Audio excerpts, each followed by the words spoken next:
नमस्कार दोस्तों, स्वागत है आपका हमारे YouTube चैनल अभी इंस्टीट्यूट में। आज हम आप लोगों के लिए बाल विकास के 30 क्वेश्चन फिर से लेकर आए हैं, तो इनको लगाइएगा। यह सी-टेट, एमपी-टेट और पात्रता परीक्षा वर्ग 3 में काम आने वाले हैं, इसलिए इनको ध्यान से लगाइएगा। चलिए तो शुरू करते हैं। मानव बुद्धि एवं विकास की समझ शिक्षक को खाली स्थान योग्य बनाती है। ए, निष्पक्ष रूप से अपने शिक्षण अभ्यास। बी, शिक्षण के समय शिक्षार्थियों के संवेगों पर नियंत्रण बनाए रखना। और सी, विविध शिक्षार्थियों के शिक्षण के बारे में स्पष्टता। डी में दिया गया है शिक्षार्थियों को यह बताना कि वे अपने जीवन को कैसे सुधार सकते हैं। बताइए तो इसका सही आंसर क्या हो जाएगा? जल्दी से इसका आंसर बताइएगा। निष्पक्ष रूप से अपने शिक्षण अभ्यास, शिक्षण के समय शिक्षार्थियों के संवेगों पर नियंत्रण, विविध शिक्षार्थियों के शिक्षण के बारे में स्पष्टता, शिक्षार्थियों को यह बताना कि वे अपने जीवन को कैसे सुधार सकते हैं। जल्दी से इसका आंसर बताइएगा। बताइएगा इसका आंसर क्या होगा। चलिए तो इसका आंसर हो जाएगा विविध शिक्षार्थियों के शिक्षण के बारे में स्पष्टता। ठीक है, यह इसका सही आंसर हो जाएगा। क्या हो जाएगा? विविध शिक्षार्थियों के शिक्षण के बारे में स्पष्टता। ठीक है, चलिए अगला क्वेश्चन देखते हैं। Question number 2। क्वेश्चन नंबर 2 में क्या दिया गया है? क्वेश्चन नंबर 2 में दिया गया है समाजीकरण क्या है? ए, सामाजिक मानदंडों में परिवर्तन। बी, शिक्षक एवं पढ़ाए गए के बीच संबंध। सी, समाज के आधुनिकीकरण की प्रक्रिया। और डी, समाज के मानदंडों के साथ अनुकूलन। बताइए समाजीकरण क्या है? देखिए, समाजीकरण समाज के मानदंडों में परिवर्तन नहीं होता है, इसलिए यह गलत हो जाएगा। दूसरा में क्या दिया गया है? बी में दिया गया है शिक्षक एवं पढ़ाए गए के बीच संबंध, तो यह भी नहीं होगा। समाजीकरण क्या है यह बताना है। समाज के आधुनिकीकरण की प्रक्रिया, यह भी गलत हो जाएगा। इसका सही आंसर होगा समाज के मानदंडों के साथ अनुकूलन। ठीक है, यह इसका सही आंसर हो जाएगा। समाज के मानदंडों के साथ अनुकूलन। ठीक है, यह इसका सही आंसर हो जाएगा। चलिए अगला क्वेश्चन देखते हैं। Question number 3। क्वेश्चन नंबर 3 में क्या दिया गया है? क्वेश्चन नंबर 3 में दिया गया है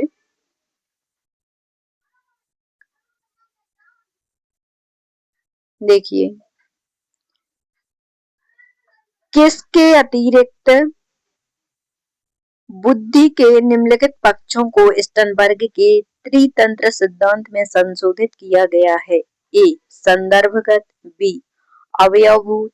सी, सामाजिक। और डी, अनुभाविक। बताइए क्या होगा इसका सही आंसर? जो स्टर्नबर्ग का त्रितंत्र सिद्धांत है, ठीक है, तो किस में संबोधित किया गया है? संदर्भगत है, अवयवभूत है, सामाजिक है या अनुभाविक है? बताइए क्या हो जाएगा इसका सही आंसर? तो इसका सही आंसर हो जाएगा सामाजिक। ठीक है, क्या हो जाएगा इसका सही आंसर? इसका सही आंसर हो जाएगा सामाजिक। यह इसका सही आंसर हो जाएगा। ठीक है, चलिए अगला क्वेश्चन देखते हैं। Question number 4। क्वेश्चन नंबर 4 में क्या दिया गया है? क्वेश्चन नंबर 4 में दिया गया है हार्वर्ड गार्डनर का बुद्धि का सिद्धांत किस पर बल देता है? ठीक है, किस पर बल देता है? ए, शिक्षार्थियों में अनुबंधित कौशलों। बी, सामान्य बुद्धि। सी, विद्यालय में आवश्यक समान योग्यताओं पर बल देता है, समान योग्यताओं पर। ठीक है, डी, प्रत्येक व्यक्ति की विलक्षण योग्यताओं पर। देखिए, इसमें समान योग्यताओं पर तो बल नहीं देता है, क्योंकि यह बहुबुद्धि का सिद्धांत है और हार्वर्ड गार्डनर ने बताया है कि प्रत्येक व्यक्ति में अलग अलग बुद्धि पाई जाती है। ठीक है, तो इन्होंने 8 या 9 प्रकार की बुद्धि का वर्णन किया है। ठीक है, तो इसका सही आंसर हो जाएगा प्रत्येक व्यक्ति की विलक्षण योग्यताओं का। ठीक है, यह इसका सही आंसर हो जाएगा। क्या हो जाएगा इसका सही आंसर? प्रत्येक व्यक्ति की विलक्षण योग्यताओं। ठीक है, इस पर बल देता है, यह इसका सही आंसर हो जाएगा। चलिए अगला क्वेश्चन देखते हैं। Question number 5। क्वेश्चन नंबर 5 में क्या दिया गया है? देखिए, यह हिंदी का क्वेश्चन आ गया। इसमें दिया गया है था, फा, चा ध्वनियां हैं, क्या है? ए स्वनिम है, बी रूपिम, सी लेखिम और डी शब्दिम। बताइए क्या है। देखिए शब्दिम तो हो नहीं सकती इसलिए यह तो कट जाएगा। ठीक है, शब्द शब्द थोड़ी है उसमें, वो तो एक एक है। ठीक है, स्वनिम, रूपिम, लेखिम। बताइए क्या होगा। लेखिम भी नहीं होगी, रूपिम भी नहीं है, यह होगी स्वनिम। क्या होगा इसका सही आंसर। इसका सही आंसर हो जाएगा, ये जो ध्वनियां दी गई हैं वो है स्वनिम है। कैसी है, स्वनिम। ठीक है, चलिए अगला क्वेश्चन देखते हैं। Question number 6। क्वेश्चन नंबर 6 में क्या दिया गया है। क्वेश्चन नंबर 6 में दिया गया है कक्षा को जेंडर रूढ़िवादिता से बचने के लिए एक शिक्षक को क्या करना चाहिए। क्या करना चाहिए। ए लड़कों को जोखिम उठाने और निर्भीक बनने के लिए प्रोत्साहित करना। बी में दिया गया है लड़के लड़कियों को एक साथ अपारंपरिक भूमिकाओं में रखना चाहिए। सी में दिया गया है अच्छी लड़की अच्छा लड़का कहकर शिक्षार्थियों के कार्य की सराहना करनी चाहिए। और डी में दिया गया है कुश्ती में भाग लेने के लिए लड़कियों को निरुत्साहित करना चाहिए। चलिए सबसे पहले तो हम ऑप्शनों को काट लेते हैं। इसमें निरुत्साहित किया गया है तो यह सही नहीं होगा, यह गलत होगा, इसलिए यह कट गया। ठीक है, रूढ़िबद्धता से बचने के लिए लड़कों को जोखिम उठाने के और निर्भीक बनने के लिए प्रोत्साहित करना चाहिए, नहीं यह भी गलत हो जाएगा। जोखिम उठाने के लिए क्यों कहना चाहिए। लड़की और लड़कियों को एक साथ अपारंपरिक भूमिकाओं में रखना चाहिए, यह थोड़ा सही लग रहा है। अच्छा लड़का या अच्छी लड़की कहकर शिक्षार्थियों के कार्य की सराहना, नहीं यह बिल्कुल नहीं कहना चाहिए, यह भी गलत हो जाएगा। इसलिए इसका सही आंसर हो जाएगा बी। क्या हो जाएगा इसका सही आंसर, बी हो जाएगा। चलिए देखते हैं। ठीक है, क्या हो जाएगा इसका सही आंसर। लड़के और लड़कियों को एक साथ अपारंपरिक भूमिकाओं में रखना चाहिए, यह इसका सही आंसर हो जाएगा। चलिए अगला क्वेश्चन देखते हैं। Question number 7। क्वेश्चन नंबर 7 में क्या पूछा गया है। क्वेश्चन नंबर 7 में पूछा गया है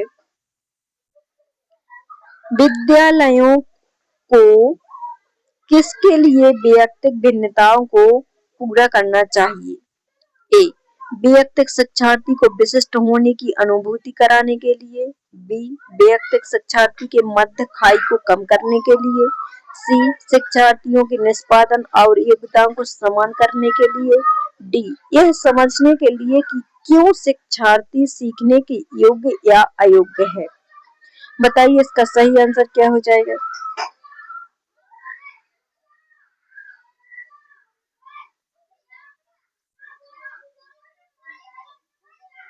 देखिए विद्यालयों को किसके लिए व्यक्तिगत भिन्नताओं को पूरा करना चाहिए, तो विशिष्ट होने की अनुभूति कराने के लिए नहीं। व्यक्तिगत शिक्षार्थी के मध्य खाई को कम करने के लिए, यह भी नहीं होगा। शिक्षार्थियों की निष्पादन योग्यताओं को समान करने के लिए, नहीं यह भी इसका आंसर। देखिए व्यक्तिगत भिन्नताओं को पूरा करना चाहिए और इसलिए पूरा करना चाहिए क्योंकि यह समझने के लिए कि क्यों शिक्षार्थी सीखने के योग्य या अयोग्य है। ठीक है, यह इसका सही आंसर हो जाएगा। ठीक है, चलिए अगला क्वेश्चन देखते हैं। Question number 8। क्वेश्चन नंबर 8 में क्या दिया गया है।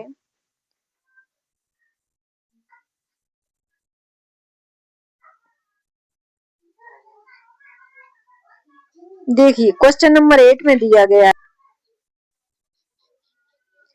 चलिए क्वेश्चन नंबर 8 देखते हैं। शिक्षार्थियों में वैयक्तिक भिन्नताओं को संबोधित करने के लिए एक विद्यालय किस प्रकार का सहयोग उपलब्ध करवा सकता है। ए शिक्षार्थियों के लिए समान स्तर की पाठ्यचर्या का अनुगमन करना। बी बाल केंद्रित पाठ्यचर्या का पालन करना और शिक्षार्थियों को सीखने के अनेक अवसर उपलब्ध कराना। सी शिक्षार्थियों में वैयक्तिक भिन्नताओं को समाप्त करने के लिए विद्यालयों में भेजना। और डी में दिया गया है धीमी गति से सीखने वाले शिक्षार्थियों को विशेष विद्यालयों में भेजना। बताइए इसका सही आंसर क्या होगा।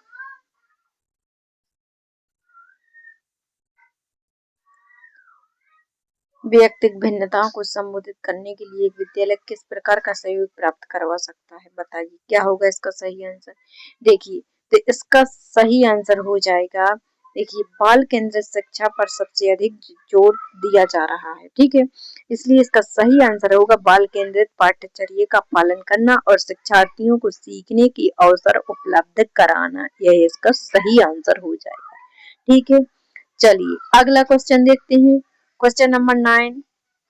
क्वेश्चन नंबर 9 में क्या दिया गया है? क्वेश्चन नंबर 9 में दिया गया है सतत और व्यापक मूल्यांकन किस पर बल देता है?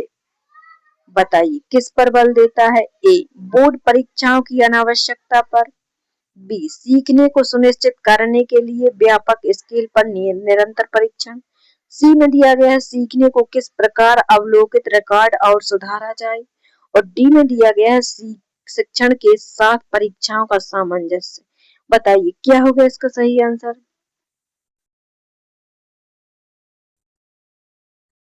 सतत व्यापक मूल्यांकन किस पर बल देता है, इसका आंसर बताना है। बताइए क्या होगा इसका सही आंसर। देखिए तो इसका सही आंसर हो जाएगा, वो हो जाएगा सीखने को किस प्रकार अवलोकित रिकॉर्ड और सुधारा जाए, यह इसका सही आंसर हो जाएगा, ठीक है। चलिए अगला क्वेश्चन देखते हैं, क्वेश्चन नंबर 10। क्वेश्चन नंबर 10 में क्या दिया गया है? क्वेश्चन नंबर 10 में दिया गया है विद्यालय आधारित आकलन क्या करता है? ए शिक्षार्थियों और शिक्षकों को अगंभीर और लापरवाह बनाता है, बी में दिया गया है शिक्षा बोर्ड की जवाबदेही कम करता है, सी में दिया गया है सार्वभौमिक राष्ट्रीय मानकों की प्राप्ति में बाधा उत्पन्न करता है, और डी में दिया गया है परिचित वातावरण में अधिक सीखने में सभी शिक्षार्थियों की मदद करता है। बताइए इसका सही आंसर क्या होगा। देखिए विद्यालय आधारित आकलन क्या करता है यह बताना है। देखिए तो इसका सही आंसर हो जाएगा विद्यालय आधारित जो आकलन होगा वो होगा परिचित वातावरण, ठीक है। परिचित वातावरण में अधिक सीखने में सभी शिक्षार्थियों की मदद करता है, यह इसका सही आंसर हो जाएगा, ठीक है। क्या हो जाएगा इसका सही आंसर? परिचित वातावरण में अधिक सीखने में सभी शिक्षार्थियों की मदद करता है, यह इसका सही आंसर हो जाएगा। चलिए अगला क्वेश्चन देखते हैं, क्वेश्चन नंबर 11। क्वेश्चन नंबर 11 में क्या दिया गया है? क्वेश्चन नंबर 11 में दिया गया है किसके अतिरिक्त निम्नलिखित समस्या समाधान की प्रक्रिया के चरण हैं? ए परिणामों की आशा करना, बी समस्या की पहचान, सी समस्या को छोटे हिस्सों में बांटना, और डी संभावित युक्तियों को खोजना। बताइए क्या हो जाएगा सही आंसर। समस्या समाधान की प्रक्रिया पर पूछा गया है। देखिए समस्या समाधान की जो प्रक्रिया होगी वो होगी परिणामों की आशा करना, यह तो गलत हो जाएगा। समस्या की पहचान करना, यह भी सही नहीं होगा। इसका सही आंसर होगा समस्या को छोटे हिस्सों में बांटना। आंसर तो ये भी सही होगा कि समस्या की पहचान तो करनी चाहिए, लेकिन समाधान पूछा गया है तो समस्या को सबसे पहले छोटे छोटे हिस्सों में बांटना चाहिए, ठीक है, फिर उसको हल करना चाहिए। इसलिए इसका सही आंसर हो जाएगा समस्या को छोटे छोटे हिस्सों में बांटना। चलिए अगला क्वेश्चन देखते हैं, क्वेश्चन नंबर 12। क्वेश्चन नंबर 12 में क्या दिया गया है? क्वेश्चन नंबर 12 में दिया गया है बालकों की सोच अमूर्तता की अपेक्षा मूर्त अनुभवों एवं प्रत्ययों से होती है, यह अवस्था है। बताइए क्या होगा इसका। मूर्त अनुभव और प्रत्ययों से होती है। ए 7 से 12 वर्ष तक, बी 12 वर्ष से वयस्क तक, सी 2 से 7 वर्ष तक, और डी जन्म से 2 वर्ष तक। बताइए क्या होगा इसका सही। बताइए तो इसका सही आंसर क्या हो जाएगा। तो इसका सही आंसर हो जाएगा 7 से 12 वर्ष की अवस्था, ठीक है। क्या हो जाएगा इसका सही आंसर 7 से 12 वर्ष तक, ठीक है। बच्चा अमूर्तता की अपेक्षा मूर्त अनुभवों एवं प्रत्ययों से होती है, ठीक है। चलिए अगला क्वेश्चन देखते हैं, क्वेश्चन नंबर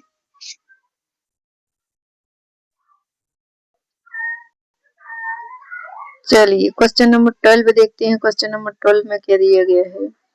क्वेश्चन नंबर 12 में दिया गया है मानव विकास किन दोनों योगदानों का परिणाम है? ए अभिभावक एवं अध्यापक का, बी सामाजिक एवं सांस्कृतिक कारकों का, और सी वंशक्रम एवं वातावरण का, और डी उपरोक्त में से कोई नहीं।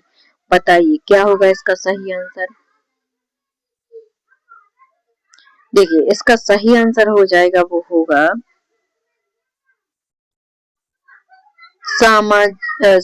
वंशक्रम एवं वातावरण, इन दोनों का योगदान है, ठीक है, मानव विकास में। चलिए अगला क्वेश्चन देखते हैं, क्वेश्चन नंबर 14। क्वेश्चन नंबर 14 में क्या दिया गया है। क्वेश्चन नंबर 14 में दिया गया है, निम्न में से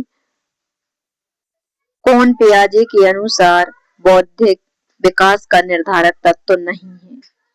इसमें नहीं है बताना है। देखिए ए सामाजिक संचरण, बी अनुभव, सी संतुलनीकरण, और डी इनमें से कोई नहीं। देखिए निर्धारक तत्व नहीं है बताना है। देखिए तो इनका क्या है, जीन पियाजे का संज्ञानात्मक सिद्धांत है, ठीक है। तो संज्ञानात्मक सिद्धांत में अनुभव तो आता है, संतुलनीकरण भी है, लेकिन सामाजिक संचरण नहीं है। यह इसका सही आंसर हो जाएगा।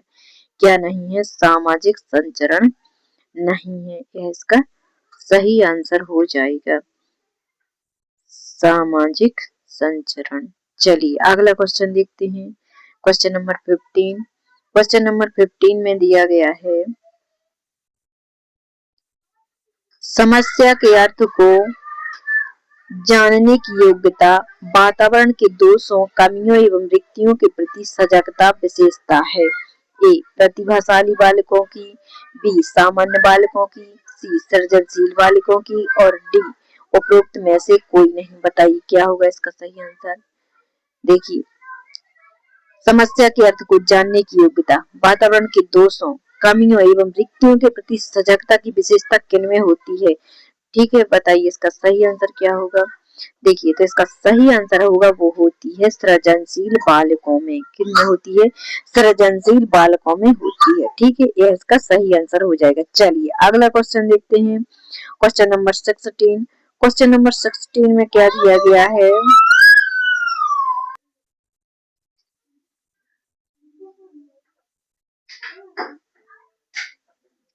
चलिए क्वेश्चन नंबर 16 देखते हैं। क्वेश्चन नंबर 16 में क्या दिया गया है। क्वेश्चन नंबर 16 में दिया गया है, देखिए एक क्रिकेट खिलाड़ी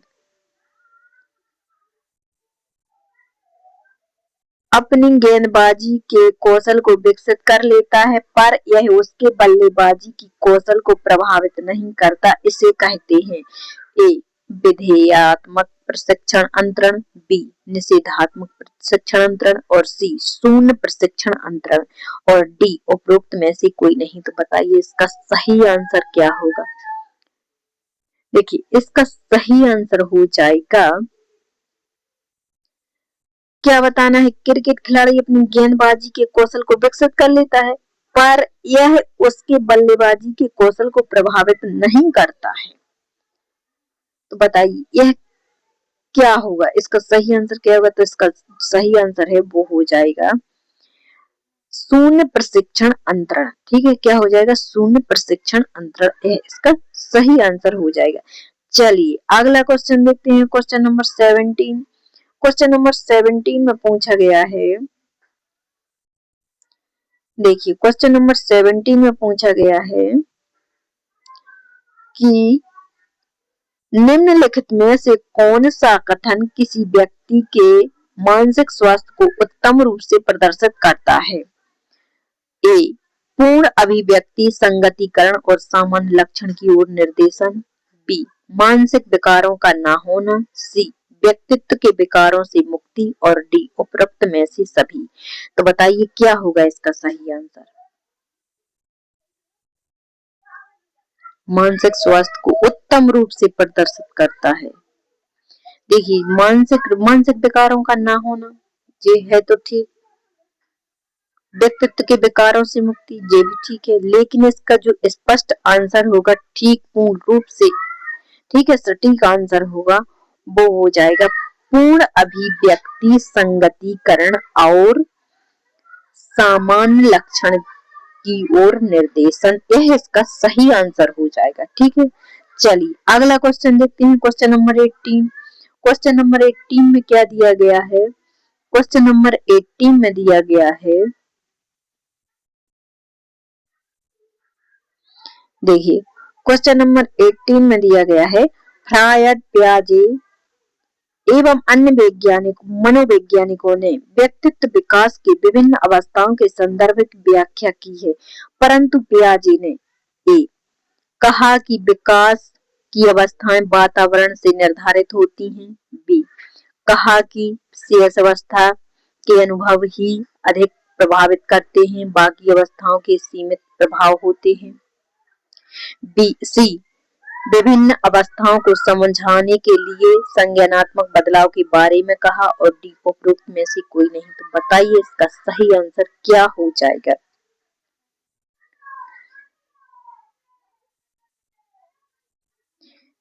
देखिए जीन पियाजे ने 4 अवस्थाओं को बताया है, ठीक है। तो वो चारों अवस्थाओं में बच्चा अलग अलग सीखता है, अलग अलग तरीके से सीखता है और अलग अलग तरीके से करता है, ठीक है। तो इसमें क्या क्या हो जाएगा इसका सही आंसर हो जाएगा, विभिन्न अवस्थाओं को समझाने के लिए संज्ञानात्मक बदलाव के बारे में कहा, ठीक है। ये इसका सही आंसर हो जाएगा। चलिए अगला क्वेश्चन देखते हैं, क्वेश्चन नंबर 19। क्वेश्चन नंबर 19 में क्या दिया गया है, क्वेश्चन नंबर 19 में दिया गया है, गिलफोर्ड ने अभिसारी चिंतन पद का प्रयोग किसके समान अर्थ में किया है, ए बुद्धि, बी सृजनात्मकता, सी बुद्धि एवं सृजनात्मकता, और डी इनमें से कोई नहीं। तो बताइए इसका सही आंसर क्या हो जाएगा। अभिसारी चिंतन पद का प्रयोग किसके समान अर्थ में किया है, बताइए क्या होगा इसका सही आंसर। देखिए इसका सही आंसर हो जाएगा अभिसारी चिंतन के बारे में, तो इसका सही आंसर हो जाएगा सृजनात्मकता, यह इसका सही आंसर हो जाएगा, ठीक है। चलिए अगला क्वेश्चन देखते हैं, क्वेश्चन नंबर 20। क्वेश्चन नंबर 20 में क्या दिया गया है, क्वेश्चन नंबर 20 में दिया गया है, व्यक्ति एवं बुद्धि में वंशानुक्रम की क्या भूमिका है, बताइए क्या भूमिका है। ए नाम मात्र की भूमिका है, बी महत्वपूर्ण भूमिका है, सी अपूर्वानुमेय भूमिका है, और डी आकर्षक भूमिका है। व्यक्ति में बुद्धि एवं वंशानुक्रम की भूमिका क्या भूमिका है।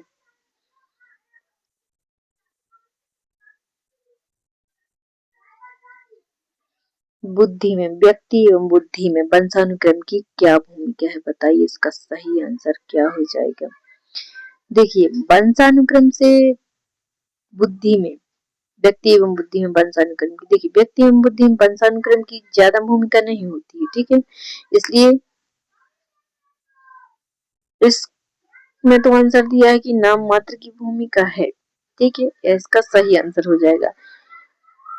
चलिए अगला क्वेश्चन देखते हैं, क्वेश्चन नंबर 21। क्वेश्चन नंबर 21 में क्या दिया है, क्वेश्चन नंबर 21 में दिया गया है, जिन इच्छाओं की पूर्ति नहीं होती उनका भंडार ग्रह निम्न में से कौन सा है। ए इदम है, बी अहम है, और सी परमहम है, और डी इदम एवं अहम है। तो बताइए कौन सा होगा। जिन इच्छाओं की पूर्ति नहीं होती, देखिए जिन इच्छाओं की पूर्ति नहीं होती उसे इदम कहा जाएगा, क्या कहा जाएगा, इदम, यह इसका सही आंसर होगा। चलिए अगला क्वेश्चन देखते हैं, क्वेश्चन नंबर 22। क्वेश्चन नंबर 22 में क्या दिया गया है, क्वेश्चन नंबर 22 में दिया गया है, रक्षा तंत्र बहुत सहायता करता है। ए हिंसा से निपटने में, बी दबाव से निपटने में, सी थकान से निपटने में, और डी अजनबियों से निपटने में। बताइए क्या होगा इसका सही आंसर। तो इसका सही आंसर हो जाएगा रक्षा तंत्र बहुत सहायता करता है। तो कैसे निपटने में सहायता करता है, रक्षा तंत्र जो होता है वो सहायता करता है, तो किससे निपटने में सहायता करता है, तो वो करता है रक्षा तंत्र दबाव से निपटने में सहायता करता है, यह इसका सही आंसर हो जाएगा। चलिए अगला क्वेश्चन देखते हैं, क्वेश्चन नंबर 23। क्वेश्चन नंबर 23 में क्या पूछा गया, क्वेश्चन नंबर 23 में पूछा गया है, क्वेश्चन नंबर 23 में पूछा गया है, बालक प्रसंग बोध परीक्षण 3 वर्ष से 10 वर्ष की आयु के बालकों के लिए बनाया गया है। इस परीक्षण में कार्ड में प्रतिस्थापित किए गए हैं। इस परीक्षण में क्या प्रतिस्थापित कार्ड स्थापित किए, तो देखिए ए सजीव वस्तुओं के स्थान पर निर्जीव वस्तुओं को, बी लोगों के स्थान पर जानवरों को, और सी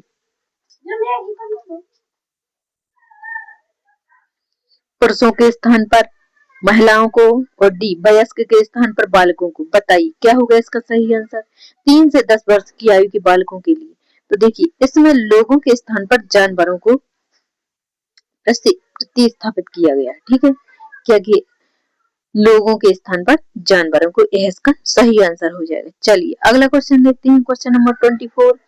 क्वेश्चन नंबर 24 में क्या पूछा गया। क्वेश्चन नंबर 24 में पूछा गया है क्रियात्मक अनुसंधान,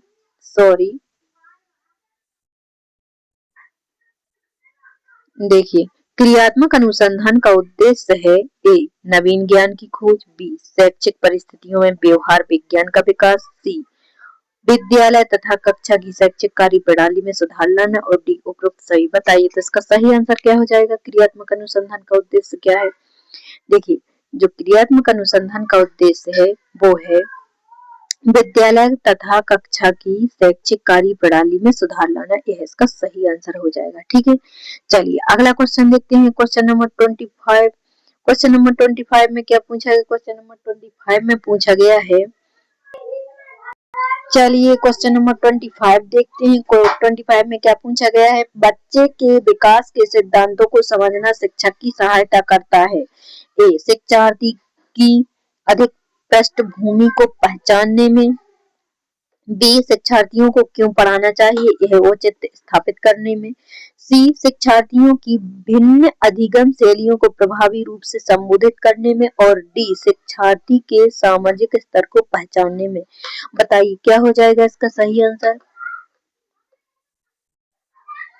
देखिए इसका सही आंसर हो जाएगा, वो हो जाएगा शिक्षार्थियों की भिन्न अधिगम शैलियों को प्रभावी रूप से संबोधित करने में, यह इसका सही आंसर हो जाएगा। ठीक है, चलिए अगला क्वेश्चन देखते हैं, क्वेश्चन नंबर 26।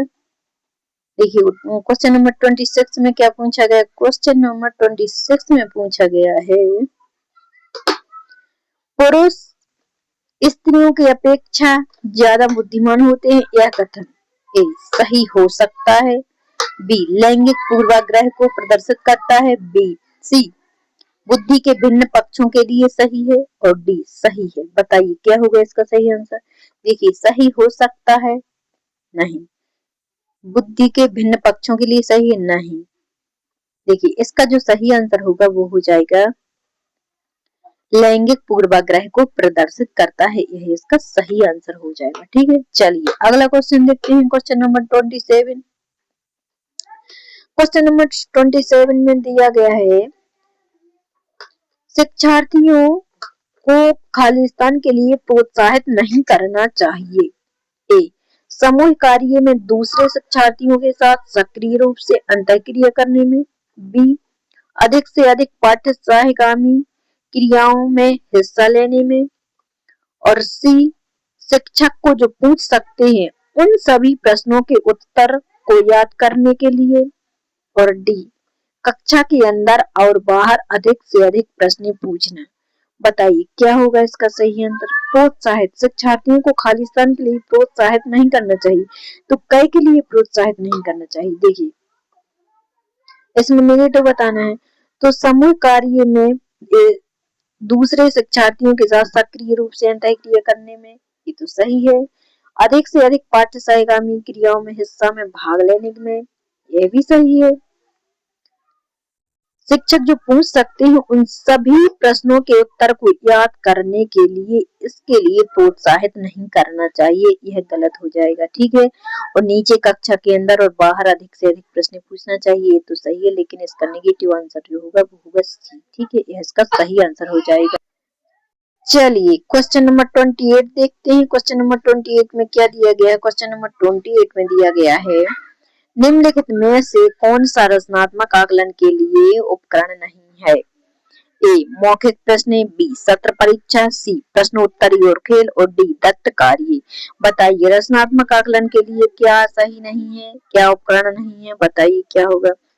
देखिए तो रचनात्मक आकलन के लिए यह सही सत्र परीक्षा यह उपकरण नहीं है, यह विधि सही नहीं है। ठीक है, चलिए अगला क्वेश्चन देखते हैं। Question number 29। क्वेश्चन नंबर 29 में क्या पूछा गया है। भारतीय समाज की बहुभाषक विशेषता को किसके रूप में देखा जाना चाहिए। ए विद्यालय जीवन को समृद्ध बनाने के संसाधन के रूप में, बी विद्यार्थियों को सीखने के लिए अभिप्रेरित करने हेतु शिक्षक योग्यता की चुनौती के रूप में, सी। चलिए बताइए क्या होगा इसका सही आंसर। देखिए भारतीय समाज की बहुभाषिक विशेषता को किसके रूप में देखा जाना चाहिए। ए विद्यालय जीवन को समृद्ध बनाने के संसाधन के रूप में, बी शिक्षार्थियों को सीखने के लिए अभिप्रेरित करने हेतु शिक्षक योग्यता की चुनौती के रूप में, और सी शिक्षार्थियों के लिए विद्यालय जीवन को एक जटिल अनुभव के रूप में, और डी शिक्षण अधिगम प्रक्रिया में बाधा के रूप में। बताइए क्या होगा इसका सही आंसर। देखिए इसका सही आंसर हो जाएगा, वो हो जाएगा विद्यालय जीवन को समृद्ध संसाधन के रूप में। यह इसका सही आंसर हो जाएगा। ठीक है, चलिए अगला क्वेश्चन देखते हैं। Question number 30। क्वेश्चन नंबर 30 में क्या दिया गया है। क्वेश्चन नंबर 30 में दिया गया है, क्वेश्चन नंबर 30 में दिया गया है सबसे अधिक गहन और जटिल समाजीकरण होता है। ए किशोरावस्था के दौरान, बी पूर्व बाल्यावस्था के दौरान, सी प्रौढ़ावस्था के दौरान, और डी व्यक्ति के पूरे जीवन में। बताइए क्या होगा इसका सबसे गहन और जटिल समाजीकरण। देखिए सबसे गहन और जटिल समाजीकरण होता है वो होता है किशोरावस्था के दौरान। यह इसका सही आंसर हो जाएगा। चलिए दोस्तों उम्मीद करते होंगे कि हमारी क्लास आपको पसंद आई होगी। अगर आपको पसंद आई है तो हमारे चैनल को सब्सक्राइब कीजिएगा, लाइक कीजिएगा और शेयर कीजिएगा। ठीक है, चलिए तो अब अगली क्लास की इंतजार करना। Thank you.